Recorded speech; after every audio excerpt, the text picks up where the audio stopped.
With energy never before experienced, 1950s America boomed. Growth was everywhere. More and more people could afford single-family dwellings, and thus suburbia was born. Car sales skyrocketed. 2 out of 5 workers in the labor force were women, and the baby boom was underway. For the first time in the United States, teenagers were defined as a separate generation. Blue jeans, poodle skirts, ponytails and flat tops, saddle shoes, and blue suede loafers were all popular fashions of the time. Hula hoops, flying saucers, American Bandstand, and the Adventures of Ozzie and Harriet were in. Elvis Presley and Chuck Berry reigned supreme, signaling the birth of rock and roll.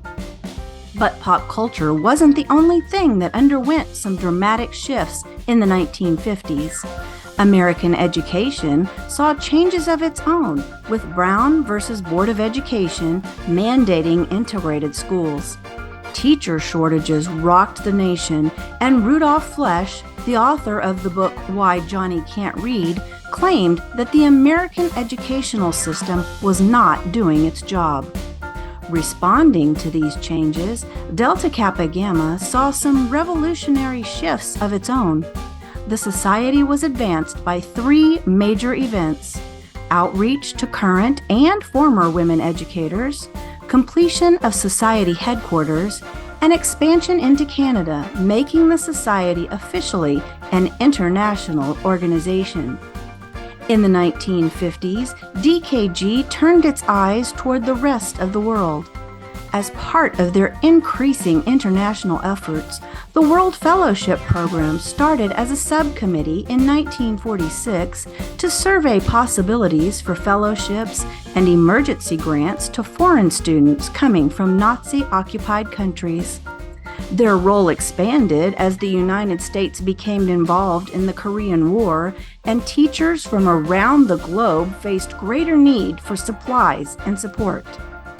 Throughout the decade, the World Fellowship Program became involved in programs such as Toward One World in Education, which helped finance the training of 4 German women educators in Sweden. Because of the increased interest and involvement in World Fellowship, it soon became a committee in its own right. In 1958, the committee began selecting global recipients for study in the United States from a pool of dossiers provided by the Institute of International Education, IIE. The teacher shortage in the U.S. also saw DKG assisting future teachers by awarding grants and aid to high school graduates who were interested in the field. These grants helped assist them through college. In 1954, contributions to these grants exceeded $20,000. By 1958, the total of these contributions had more than doubled. The 1950s also saw DKG expand outside of the U.S. with the installation of Alpha Sigma State in Vancouver, British Columbia, Canada.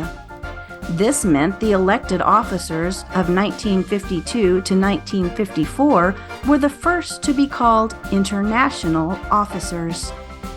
National and international presidents of the 1950s were Una Temple Holden, Texas, Florida; Maria Pierce, California; Edna McGuire Boyd, Indiana; Margaret Boyd, Ohio, Texas; and Ola B. Hiller, Michigan, California.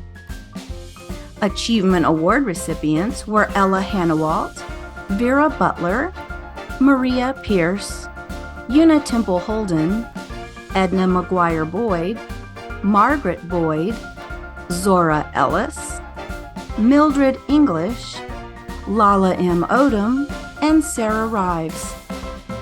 In the 1950s, the number of state organizations grew from 50 to 56, with the Organization of British Columbia, Ontario, Alaska, Quebec, New Brunswick, and Manitoba.